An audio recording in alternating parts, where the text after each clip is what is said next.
Writing at Level 4, Tips and Tricks to Succeeding. My name is Steph Bennett. I'm a Learning Development Tutor in the Hub. Today's aims: to develop knowledge and understanding of academic writing and academic practice in higher education. We will look at breaking down the brief, academic reading, structure, academic style, and some tips for moving forward. Let's get talking. Well, as we're online, let's get thinking. What's your experience with academic practice and academic writing prior to joining your new Level 4 course? Do you have any concerns about the upcoming academic year? Pause the video for 2 minutes and jot down your ideas. Support is available. If you need help locating resources for your assignments, head to the library. If you need help with academic practice, head to Learning Development. If you need help with digital aspects of your assignments, head to Digital Learning. And if you need support for stress or anxiety, head to Student Advice and Wellbeing. All of these services are available in the Hub. Breaking down the brief, transitioning to higher education. So you've received your first assignment brief and you might be thinking, what do I need to look for? Check the format. This will tell you what type of assignment you have to produce, whether it be an essay or a report or a presentation or academic blog, and that will help you to structure it because each assignment format has a slightly different structure. Weighting. Sometimes you'll see the weighting as 100% per module, 50-50 per module, 70-30. All that means is you might have 2 assignments per module. Looking at the weighting will help you to divvy up your time in the week to dedicate it to your assignments. So you might, if you've got a 70-30 weighting, dedicate more time in the week to the 70% and less time to the 30%. Task description. This is the box that tells you what you need to do. It's usually broken down into 3 components. Firstly, instruction words. What is it asking you to do? The topic, the umbrella topic, the big picture. What topic are you exploring? And finally, the focus or angle. How are you looking at the big picture topic? From what angle? We'll do a little bit more on this in just a moment. The module outcomes. They sit underneath the task description and they are the expectations of your assessors. In order to pass your assignment, you have to meet the module outcomes. So they can act like a really good proofreading and editing checklist. Just before you submit, you can just have a read through and check you've hit your module outcomes. They also align with the rubric. The rubric is at the end of the assignment brief, and this shows you how well you have met the module outcomes. And finally, the submission information. There will be a date and a time you need to submit your assignment, and there will also be information on extensions in this section too. So let's get thinking again. What follows is a task description, but can you locate the instruction, the topic, and the focus and angle? Pause the video for 3 minutes and jot down your ideas. Here we go. What are you being asked to do? Within this task, students must critically engage with the values and beliefs that shape attitudes and behaviours towards the chosen characteristic. Students are expected to write a critical reflection around their own values and beliefs towards the chosen characteristic. Students may consider how their own beliefs and values align or perhaps deviate with those portrayed within policy and practice. Assertions must be supported with theory throughout. Can you find the instruction? What is it asking you to do? Did you get it right? Critically engage, write a critical reflection, and consider. These are instruction phrases. So now you know what to look out for. Topic. Can we see the big picture topic here? Did you get it right? It's values and beliefs. And finally, focus or angle. How are we going to be looking at values and beliefs? Did you get it right? We're looking at how values and beliefs shape attitudes and behaviours, and how they align or deviate from policy and practice. Let's have another look at some instruction phrases. Can you match the instruction phrase to its description? We have justify, assess, analyse, demonstrate, evaluate, critically reflect, and summarise. but what do they mean? Pause the video, it should take you about 5 minutes. Did you get it right? Evaluate is to assess the significance or worth of an idea in terms of its relevance, the evidence on which it is based, and how it relates to other pertinent ideas. Summarise, to give a condensed version of an idea or argument by drawing out its key facts. Analyse, it's about breaking down a piece of information and looking at what is significant about it. And then, in your assignment, you might want to use phrases like, "This suggests that," to clearly explain what the information is telling you. Critical reflection, you might find that you do quite a lot of critical reflection on your course because it helps prepare you for professional practice. You're going to be thinking analytically about the experiences you've had, actions, values, beliefs, from an objective standpoint, weighing up the strengths and limitations and considering the viewpoints of literature to help you better understand.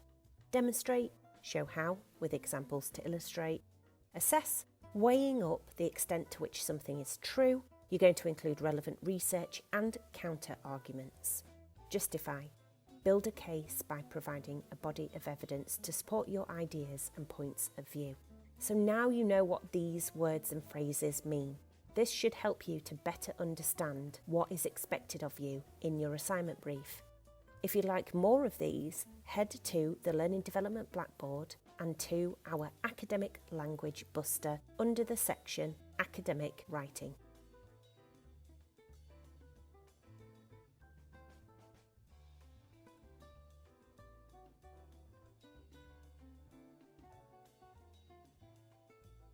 Academic reading. Academic reading is difficult. And if you really struggle with it, set yourself targets. You might want to read 2 pages, go grab a drink. Read 5 pages, grab a snack. Read 10 pages, reward yourself with watching a short programme on Netflix. Build up your stamina incrementally. Make time to do your reading before you actually start to plan your assignments, because it'll help feed into structure and ideas that you want to get across. And your reading list is a really good place to start, particularly any essential or core reading you have been given. You might even find your assessor expects to see these sources in your assignment. Literature underpins professional practice. Everything we want to go into in the future will be underpinned by theory in some way. So let's look at how to use our reading list properly. Initially, you might want to scan it and think, right, okay, why is this source here? How can that feed into my assignment? You might want to filter the most relevant texts from it using the CRAP test. Is this information current? Is it relevant for my needs? Who is the author and what is their authority in the field? How accurate is the information they're presenting? And for what purpose does this source exist? Is it there to entertain, to argue, to persuade, to inform? For books, use the contents and index to locate keywords and phrases, because that will help to pinpoint the chapters you need to read. For journals, read the abstracts and conclusions. After this, you'll probably better understand whether you can use these texts or not. Then you need to skim read relevant sections within the chapters, relevant sections within the journal articles, and this will allow you to close read the most significant parts. If you want to expand your searches further, do the authors that you're looking at have other sources? Why not go and locate those? Or do the authors you're looking at cite other authors? If so, you can reference mine from them. Go and locate these sources. Documenting your findings from literature. So as you read, you might want to make a note of the things that you've read. You can use this reading table. Down the left-hand side, stick in the APA 7th reference. Naturally, these will feed into your reference list once you've completed your assignment. In the middle section, as you're reading, this is where you're going to make your notes. So themes, ideas, arguments, data, quotes, stick them in here. And the final column, should you choose to use it. This will kind of occur the more that you read. You'll start to see people agreeing with one another and people disagreeing with one another. You can write their names in this column here, and it will help you to present those counter arguments in your assignments. A blank version of this is available on the Learning Development Blackboard under Academic Reading. You can download it from there. Structure. Okay, so as you're reading, a structure for your assignment will start to emerge. And effective structures are cohesive, as in they flow from sentence to sentence, from paragraph to paragraph, telling that narrative. They also demonstrate unity, as in getting to the point and sticking to the point, not going off on a tangent. Different assignments require different structures, as we mentioned at the start. For example, essays might have an introduction, a main body and conclusion. Reports could feature an abstract introduction, methods, findings, discussion, conclusion. A portfolio might be a collection of smaller assignments, each with an introduction, a main body and a conclusion. Just remember to confirm any draft structures with your tutor beforehand, or see if they have a waggle, what a good one looks like, to help you with your work. Let's get thinking again.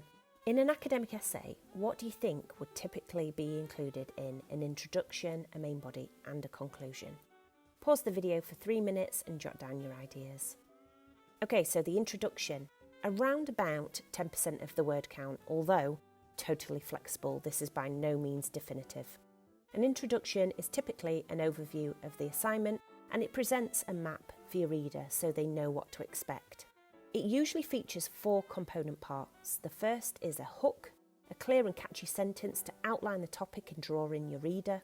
Contextual information, brief background information on the topic to lay the contextual foundations for the reader. This might include definitions backed up by literature, or a little bit of historical information backed up by literature, or maybe even what's going on right now within the field or topic backed up by literature. Thesis statement. This is where you're going to present the message that you want to convey to the reader. What is the focus, purpose and stance of this particular essay? And finally, the essay map, where you'll signpost what is going to be covered in the essay. Let's look at an example.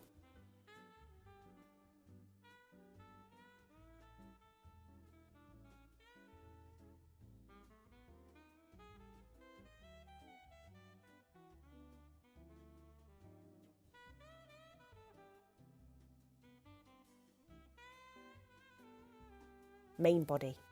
This is the reader's journey. You'll take them through the narrative. It's typically made up of what we call peel paragraphs. I usually say around 200 words long for peel paragraphs, although anything between 100 and 300 is usually acceptable. It's totally flexible. Just try not to go off on a tangent. They need to be clear, concise and understandable. And here's what peel means. You're going to make a point clearly and explicitly. You're going to back it up with evidence from case studies or theories or sources or experience or statistics. Use your literature. Explanation. What does this information suggest? How might it be interpreted? Why is it significant? And finally, round up your paragraph with a link sentence. This is where you tie up everything that was said in the paragraph and you link it back into that big picture topic. So let's look at some examples.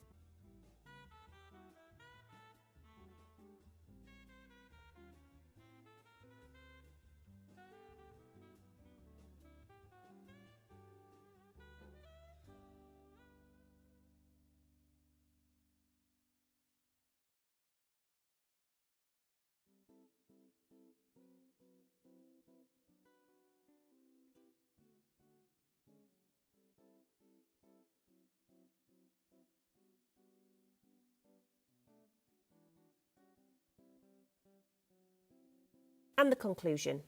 This is the destination. Is there an answer to your assignment question? If so, pop it down. Don't include any new quotes, evidence or information.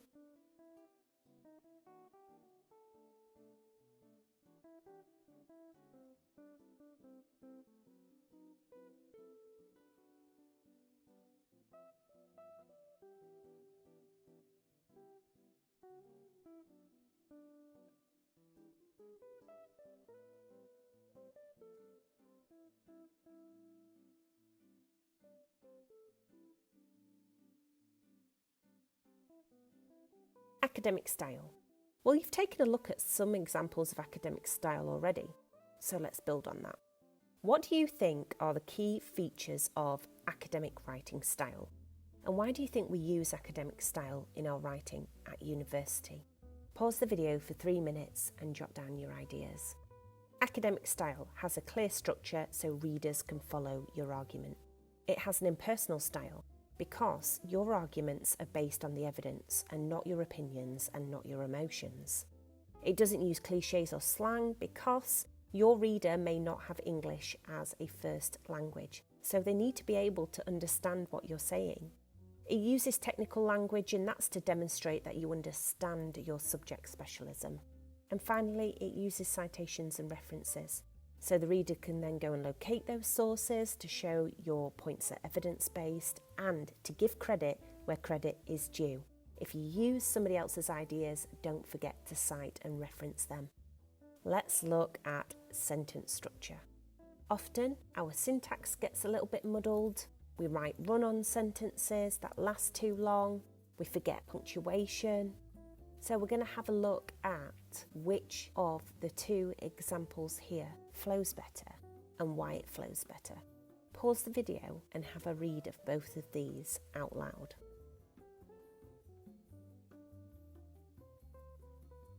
Which one flows more then? Did you get it right? It is the second one. Ultimately, sentence structure is at the heart of good quality academic writing. This is because it helps to clarify the ideas being discussed. When done correctly, it can be used to draw attention to the author's most important points. As a result, it can help to make the argument more effective. The full stops really allow the reader to breathe, to absorb what has been written and what has been said. It kind of uses appeal structure in a way. There's signposting language in there. We've got phrases like as a result and ultimately, and you can see there is effective punctuation with the suitable use of full stops and commas where necessary. So we don't just feel like we're reading one long sentence like the first example at the top. This is something to look out for in your academic writing. If your sentence reaches 3 lines or over on Microsoft Word, dip back in, rejig, streamline, or even add punctuation in there to help the flow. Avoid trying to sound academic. Just be clear, concise and understandable. For example, this is very confusing. A diminutive yet intrepid arachnid commenced a perilous pursuit to scale the tremendous heights of a perpendicular conduit designed for the passage of hydrogen dioxide. It's a bit of a mouthful. We wouldn't expect to see this in academic writing, but now that we're here, can you guess what this is? Yes, you are correct. It is Incy Wincy Spider. Just write Incy Wincy Spider. It's far more understandable than this is. How about this? I do not possess a longing for material goods positioned beneath the festively adorned coniferous vegetation, nor do I harbour any inclination towards receptacles suspended from the mantle, laden with insignificant yet charming objects. Can you guess what it is yet? Yes, it is Mariah Carey's All I Want for Christmas Is You. And finally, short but sweet, our collective habitation occurs within an aquatic transportation apparatus of a particular chromatic hue. Said apparatus being primarily distinguished by its vibrant canary pigmentation, repeated thrice for emphasis, a vividly citrine submersible. Yes, it is the Beatles. We all live in a yellow submarine. So this is an example of what we don't want to see. We just want something that is really clear and easy to understand. Mythbusting academic writing. We don't need to see big words, we don't need to see complicated writing or long paragraphs, or even getting the right answer.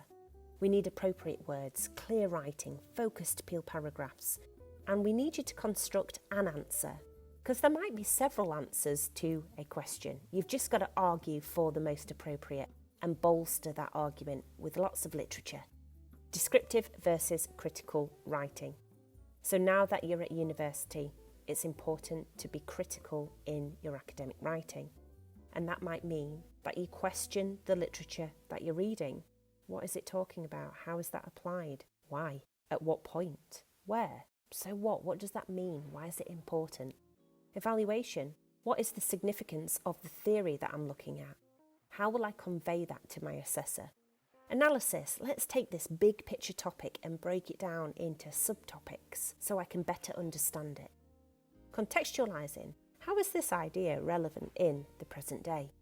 Critiquing. Are there other people that support this idea? Are there people that challenge it? Why do they challenge it? How does that help me come to a conclusion? Let's get thinking again. Which paragraph is academically the strongest, and why do you think that is? Take 4 minutes and jot down your ideas.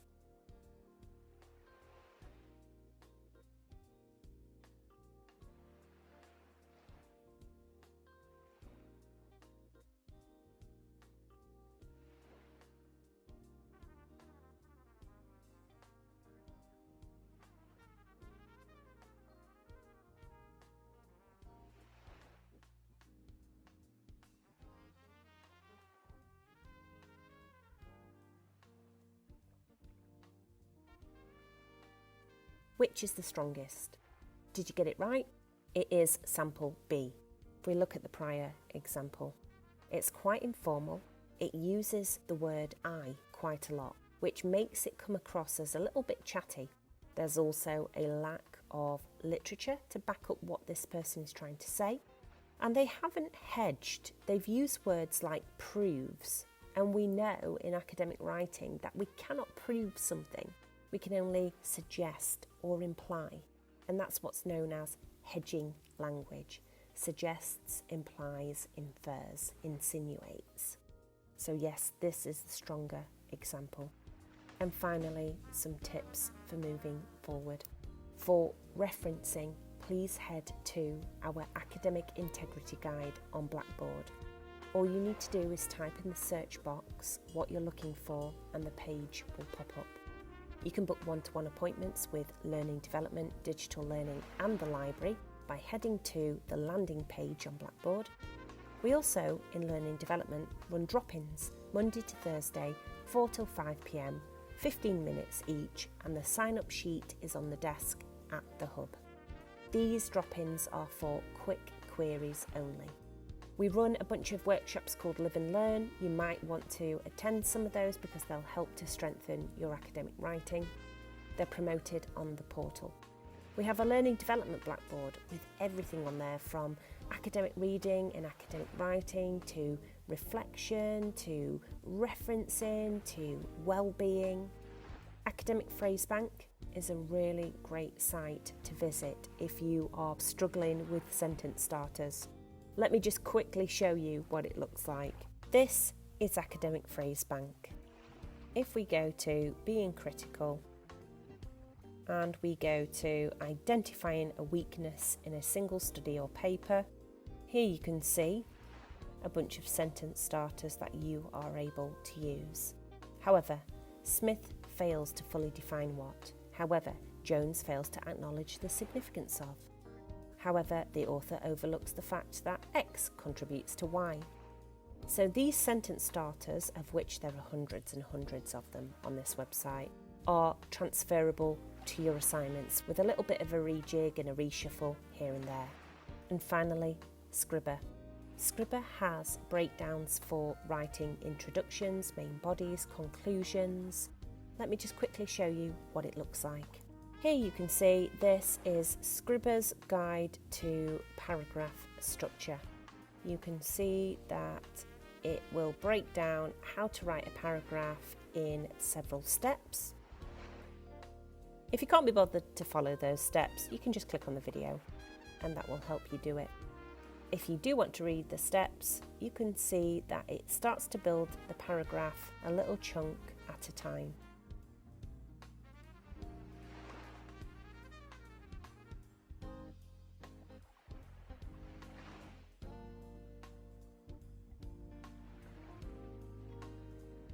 And let's look at the whole paragraph, which is at the end here. You can also see as well down the left hand side we've got how to write an introduction and how to write a conclusion, as well as an essay example. So all the guides are on this website for you.